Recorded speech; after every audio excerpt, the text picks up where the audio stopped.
In an exclusive interview with Hornbill TV, Daya Shankar Singh, Minister of the Uttar Pradesh government, said that electric buses were previously operating in 45 districts of Uttar Pradesh. Now EVs are operating in all 75 districts. The government has allocated a budget of 400 crore rupees for his department, which has led to the operation of new buses. Diesel vehicles cost 6.5 lakh rupees per vehicle, while EVs now cost 50,000 rupees per vehicle. This means we are saving 6 lakh rupees per vehicle. Similarly, we have 14,000 buses running. Daya Shankar Singh regularly goes to door to listen to the public's problem. An interstate waterway is being built from Balia, which will provide employment to the people in the state. Daya Shankar Singh also said that apart from festivals, 5,000 buses are being run, and the transport department is also working on CM Yogi's vision of providing free bus service to the elderly. Meanwhile, Captain Vaibhav Singh, who supported the BJP during the Lok Sabha election, said that Transport Minister Daya Shankar Singh, working under the leadership of Chief Minister Yogi, is the development man of Balia. An AIMS hospital is being built in Balia today. नमस्कार, मैं शिव कृपाल मिश्रा और आप देख रहे हैं hornbill TV. किसी भी देश या राज्य का विकास कैसे हो रहा है, कितना हो रहा है, कहीं ना कहीं उसका एक बड़ा पैमाना परिवहन होता है। परिवहन जितना ही सुगम और सुरक्षित होता है, ये माना जाता है कि उस राज्य या उस देश का विकास उसी के माफिक हो रहा है। हम इसी कड़ी में बैठे हैं परिवहन मंत्री श्री दया शंकर जी के साथ। हम आज आपको होली के इस शुभ अवसर पे हम इनसे बात करते हैं और आपको ये बताने की कोशिश करेंगे कि क्या सौगात इस नए वित्तीय वर्ष में मंत्री जी और मंत्री जी के विभाग से जनता को मिलने वाला है। मंत्री जी, आपका हमारे चैनल में बहुत बहुत स्वागत है। सबसे पहले कि जो अभी नया वित्तीय वर्ष है, अभी बजट पेश हुआ, 2026-27 योगी सरकार ने बजट पेश किया। इसमें परिवहन विभाग के लिए भी बहुत कुछ दिया गया और परिवहन विभाग पर एक तरह से ग्रीन एंड सेफ ट्रांसपोर्ट को केंद्रित किया गया। तो आने वाले समय में जैसा कि तमाम आयाम जुड़े हैं परिवहन में इन विगत वर्षों में, आने वाले समय में अब होली के बाद जनता के किस तरह की सौगात परिवहन विभाग दे रहा है? देखिए, वर्तमान बजट में 400 करोड़ रुपया इलेक्ट्रिक बसों के लिए प्राप्त हुआ है और 50 करोड़ रुपया ईवी चार्जिंग के लिए भी हम लोगों को प्राप्त हुआ है। इसके पहले अनुपूरक बजट में भी 50 करोड़ रुपया ईवी चार्जिंग सेट पॉइंट बनाने के लिए भी प्राप्त हुआ था। ऐसे चार्जिंग के लिए मैं कहूँ तो 100 करोड़ रुपया और 400 करोड़ रुपया ईवी के लिए। इसके पहले भी ईवी के लिए 400 करोड़ रुपया प्राप्त हुआ था। उससे हम लोग 320 से इलेक्ट्रिक गाड़ियां हम लोगों ने ख़रीदी थी। अब जो है जिस तरह से एनजीटी और एनसीआर में विशेष कर से के जो पोल्यूशन बढ़ रहा है, तो गाड़ियों के धुआं से भी बहुत ज़्यादा प्रदूषण फैल रहा है। तो माननीय हमारे मुख्यमंत्री योगी आदित्यनाथ जी चाहते हैं कि उत्तर प्रदेश में हम लोग जो है इलेक्ट्रिक गाड़ियां ज़्यादा प्रयोग करें, जिससे लोगों को आरामदायक यात्रा भी प्राप्त होगी और प्रदूषण मुक्त वातावरण भी हम लोग को मिलेगा। अभी तक उत्तर प्रदेश में केवल 15 महानगरों में ही इलेक्ट्रिक बसें चलती थी। आज मुझे कहने में हर्ष हो रहा है कि माननीय योगी जी के नेतृत्व में 43 जनपदों में हमारी इलेक्ट्रिक बसें चलने लगी हैं और दूसरे फेज में वो भी 2-3 महीने के अंदर आप देखेंगे कि उत्तर प्रदेश के 75 जनपद जो है इलेक्ट्रिक गाड़ियों के से चलेंगी। हमने जो है डबल डेकर गाड़ियां जो 3 करोड़ रुपए की है लखनऊ में चल रही हैं और भी यहाँ से बाराबंकी जा रही है, अयोध्या जा रही है और हर महानगर को भी हम भेज रहे हैं। वो स्विच कंपनी का जो 3 करोड़ रुपया की गाड़ी है, जिसमें एक साथ 66 लोग दोनों तल मिला करके बैठ सकते हैं, शहर के भ्रमण कर सकते हैं, वो इलेक्ट्रिक गाड़ी है। और सभी जनपदों में अभी आप प्रयाग से लेकर के और अयोध्या तक आप बीच के जो भी सुल्तानपुर है, अमेठी है, प्रतापगढ़ है, आज सभी जनपदों में आज ईवी जो है बसें चल रही हैं। क्योंकि ईवी शुरू में थोड़ा कास्टली ज़रूर है, लेकिन आने वाले दिनों के लिए भविष्य है। अब हमको डीजल गाड़ी चलाने में जहाँ 6.5 लाख रुपया प्रति माह खर्च आता है, वहाँ पर ईवी गाड़ी चलाने में केवल 50,000 रुपया मात्र से उसका खर्चा आता है। यानी एक गाड़ी से हम 6 लाख रुपया महीने में बचा सकते हैं। तो आप अनुमान लगाइए कि हम जो है 12 महीना में हम जो है 72 लाख रुपया बचा सकते हैं। और इसी तरह से हमारे 14,500 बसें हैं। यानी मंत्री जी, एक तरफ जहां पॉल्यूशन कम हो रहा है, लोगों को एक तरह से रोगों से बचाव होगा इस मुहिम से, वहीं दूसरी तरफ आपने एक तरह से बचत भी विभाग कर रहा है सरकार का। एक और ये आई थी बात कि 60 साल की उम्र से अधिक जो महिलाएं होंगी उनको मुफ्त सेवा दी जाएगी, इसके बारे में क्या कहें? देखिए, हमारे माननीय मुख्यमंत्री जी के 2022 के चुनाव का संकल्प पत्र था कि 60 बरस से ऊपर की हमारी माताएं बहनों को हम लोग निःशुल्क यात्रा कराएंगे। वो प्रोसेस में है। माननीय मुख्यमंत्री जी से हम लोगों ने अनुरोध किया है और आगे चल कर के आपको इसका रिजल्ट देखने को मिलेगा। जैसा कि दर्शकों आप जानते हैं कि छात्र नेता से सफ़र की शुरुआत की राजनीति में और भारतीय जनता पार्टी के कर्मठ सिपाही और कर्मठ नेता बन के आए और उसके बाद से देखते देखते युवाओं के प्रणेता बन गए।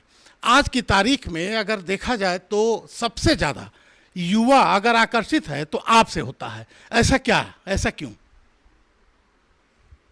ऐसा कुछ नहीं है। हम लोग जैसे विद्यार्थी जीवन में थे वैसे आज भी हैं, और लखनऊ में रहने के कारण विश्वविद्यालय में जुड़ाव हम लोग का था शुरू से ही। छात्र जीवन से ही विद्यार्थी परिषद के एक कार्यकर्ता के रूप में काम करते थे हम लोग। और आज भी कोई छात्र आता है तो हम लोग को अपनी पुरानी समय याद आता है।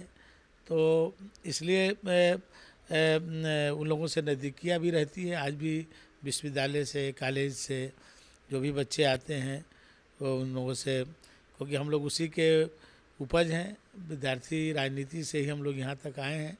तो बच्चे आते हैं, आज अच्छा लगता है। कभी हम भी उन्हीं लोगों की तरह हुआ करते थे और एक विचारधारा के साथ जुड़े, एक राष्ट्रवादी विचारधारा के साथ विद्यार्थी परिषद और युवा मोर्चा होते हुए पार्टी में काम मिला और आज मंत्री के रूप में जोगी जी के काम करने का अवसर मिल रहा है। पिछले संसदीय चुनाव में कैप्टन वैभव सिंह आपसे प्रभावित होकर अपना नामांकन वापस ले लिया था, और केवल इसीलिए कि मैं मतलब भाई साहब के से प्रभावित होकर। तो कहीं ना कहीं मैं यही कहना चाह रहा था कि ये प्रभाव आप में है कि केवल एक बात पे अगर कोई अपना नामांकन वापस ले रहा है तो ये बड़ी बात है। इस पे आप कैप्टन वैभव सिंह जी क्या कहना चाहेंगे? मैं ये कहना चाहूँगा कि माननीय मंत्री जी के सानिध्य से मैंने 3 मुद्दों पे मैं इस इलेक्शन में उतरा था लोकसभा में। 3 मुद्दे थे: स्वास्थ्य, विकास और रोजगार। उन 3 मुद्दों में मुझे जो लगा है, आज मैं बलिया वासियों को बताना चाहता हूँ।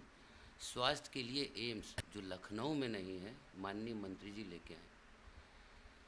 शिक्षा के लिए इतने सारे स्कूलों में इन्होंने मुफ्त किताबें बंटवा रहे हैं सरकारी। जाड़े में मंत्री जी का वो काम नहीं था, तब भी जाके आपके घर घर कंबल पहुंच रहे हैं।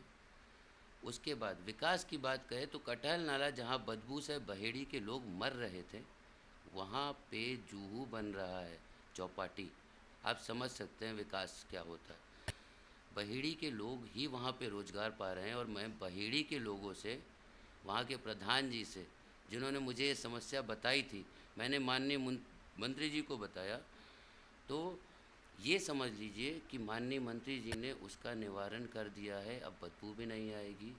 जूहू चौपाटी बनेगा जिसमें उन लोग को रोज़गार मिलेगा।